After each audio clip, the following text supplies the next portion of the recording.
What's up, guys? Welcome to Life Knowledge. My name is Justin Alphabet. Go ahead and like, comment, and subscribe down below.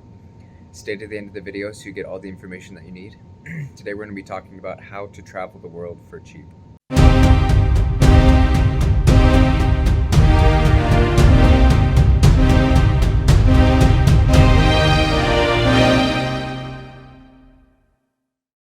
To preface this video, I wanted to let you guys know that I have traveled to many different countries through many different, flights and various, ways, and I've done it all for very cheap. I've been blessed and lucky enough to find the right tools and the right resources to help me be able to travel very cheaply. And I'm really grateful for that. So that's why I'm teaching you guys and helping share this information so that you guys can also do the same for yourselves. Everyone wants to find cheap flights. Everybody wants to, get to other countries and travel and just have a great time and experience life and the world at a massive scale. But not everybody has the resources. Not everybody can, just fork out thousands of dollars on a trip every, week, every month, every year, whatever, however, frequently you would like to travel. And this will help you travel more if you can, get cheaper deals and cheaper prices.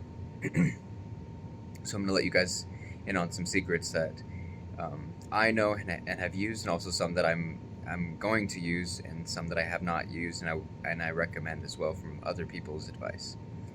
So first off, flights. There's kind of like 4 different categories that I break travel down into. I break it down into food, transportation, fun, and like living space or whatever, so shelter. So for food, when you're out there, on the streets or wherever you are, you can typically find like cheap street food, but sometimes it's good to go on Google Maps and look up, established restaurants wherever you're going, or just find the locations and pin them on Google Maps. That's what my brother and myself do when we travel. We pin them on Google Maps to make sure we know where we're going or places nearby where we are going to be, so that we don't really have to like look around for food when we get there and we're tired, or we're just trying to go to sleep, or whatever it might be if we're limited on time. And we try to give ourselves options. So it's nice to have options when you get there, when you're not tired and you're pre-planning and doing your planning ahead. So that's how you find food easier. That's how you check prices and stuff before you get there, because sometimes if you're a tourist or you're a specific type of person or personality in a different country, or they know you're an American if you're an American, or they know you're from a first world country and it's a third world country, they may try to exploit your lack of knowledge of their financial currency, or just the fact that you are from a first world country, essentially. Which, be generous, obviously, be kind, be respectful, and I highly encourage all of that. But at times there are some times that we have been taken advantage of because we seem like we have a lot of money, even though we did not at the time. We did not at that time. So, anyway, so food. Then we have transportation. Transportation is essentially, flights, buses, cars, Ubers, Lyfts, whatever it might be, that you may be using. And using a Lyft or an Uber is, pretty straightforward. You can use your phone. Using a car, using any kind of rentals, you have to pre-book the rental. Typically, it's better to pre-book it so you don't show up and there's no car available for you. My brother and I have done that a lot in various countries. It's so much more fun when you have your own transportation in another country, because you can go where you want, you can do what you want, and you can see things the way that you want to without anyone else, holding you back or whatever. However, when we went to Korea, we didn't rent a car. There's a lot of public transportation there, and getting around the streets of Seoul, Korea, the capital, and in South Korea, it's more congested. So maybe do a little bit of research on that beforehand to see if it's even worth getting a car, or if it's better to take public transportation. A hint on that as well, though, it may be difficult if you don't know the language, so try to learn the language. You can also take planes, sorry, buses as well when you're, traveling as well. My brother and I went in, overnight bus in Rio de Janeiro to try to save time, where we slept on the bus. They have sleeper buses where you can sleep on the bus and travel at the same time. And we went from Iguazu all the way to the capital, Rio, overnight on a sleeper bus, which is really cool because then you don't have to, you can travel and sleep at the same time. So it was really helpful and cool. That's something I would recommend if you're traveling in another country. If you don't sleep well on moving vehicles, maybe not. But you can try it if you do want to save time and you also want to save money. So that's a cool tip. For planes, probably the most important part of traveling to other countries. My brother and I did a lot of research online how to get cheaper flights, and there are so many different flight service email services that you can look up. A couple that I am not sponsored by but would recommend are Pomelo, Scotch Cheap Flights, Matt's Cheap Flights, Momondo, just some other things that you can look at are Skyscanner or Kayak as well. A lot of those people and websites have great deals on flights.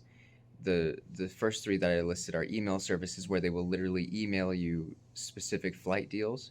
So like say you want to go to a specific location, like say India, right?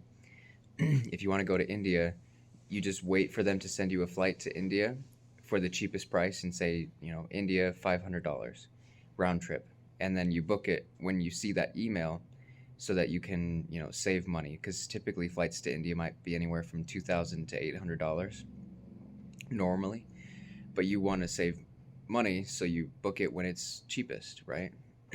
But these programs and email services send you the alerts to when they're the cheapest because they have programs that are scanning through all of the flights at any given time. So that's really useful. I think some of them charge money, like some of them do free subscription services for like certain flights and stuff, flight deals. For their best deals, they probably do charge a little bit. I think I paid like $45 for a year, which saves you, thousands of dollars if you travel often or you're planning on travel, even once with it. It pays for itself. So I recommend it.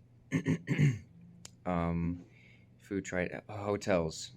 Typically we don't really splurge too much on hotels. Oftentimes we find the cheapest deal, but also Airbnb has great deals. And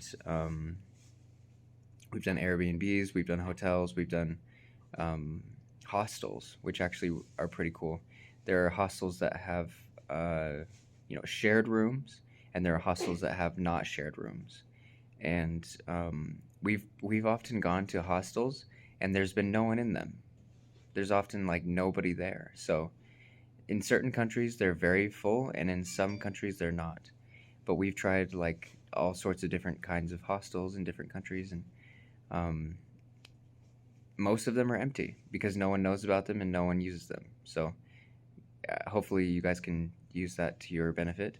But you have to be, willing to share an open room with multiple people if that is the case. Typically, they separate them by the common genders, male and female. But sometimes they don't. It's just sometimes just a place to stay the night and you move on. So it doesn't really matter. And then, hotels, obviously, Airbnbs, camping. We have done camping in I think it was Costa Rica or Dominican Republic. We just camped right on the beach. They had this tent rental place, and we, the Dominican Republic. In the Dominican Republic, there was this amazing, like, beautiful beachside tent that they had set up that was kind of like an Airbnb tent, and it was the coolest thing ever. The weather was perfect. There was like hermit crabs, and like we walked right down to the beach and went snorkeling and saw some of the coolest things I have ever seen in my entire life underwater, like just snails and sea mollusks and amazing tropical fish and all kinds of cool things underwater. It was awesome. I highly recommend it. And then they also had this like 5-star restaurant just right there as well. Um, if you have questions about it, you can just email me or follow me on Instagram and send me a DM if you want to know where it was specifically. But just amazing experience, super cool. In Costa Rica, uh, we rented a hostel, but this hostel had specific rooms where like it had individual rooms as well as a shared group room, but the individual room was just like 5 pesos more or something like that. Definitely worth that. Um, but the like shower room and everything was just shared, and it wasn't a big deal. There was nobody there really, anyways. We never saw another. I think we saw like one other person, and he was from like Finland or something, and um, we never really got to see him that much. We just saw him once briefly, but that was kind of cool. And then yeah, so those are a couple things for shelter. So we got food, shelter, transportation, fun. That's the last part. You got to worry about when you're traveling. Looking on Groupon is a way to check out some places or like local Google reviews to see what other people have done, what people like, as well as when you're in hotels in certain places, they sometimes have pamphlets. Sometimes, even if we're not staying at a hotel, I go stop by a hotel just to see what like advertisements or pamphlets that they have in their pamphlet section so that I can see what fun things there are to do, like hang gliding or parasailing or zip lining or whatever it might be, or ATVs, or there's all kinds of things to do: snorkeling, scuba diving, whale watching, whatever it might be that you are trying to do for fun. They have those lists, so you can check on Google, you can check hotels, you can check, ask some locals if you speak the language as well, or do your pre-research and make sure you make a list of things you want to do in every country. My brother and I, we typically like to plan like a short itinerary just on a Google Doc that we, basically list out where we are, what city, what day of the week, and what we want to do there. And we split it into those four categories: food, transportation, shelter, and fun. So hopefully you guys were able to get something from this video. Hopefully you're able to travel a little bit cheaper, a little bit easier. And if you guys liked the video, go ahead and comment and share it below. Hope you have the day you deserve. Let's level up, and I'll see you in the next one.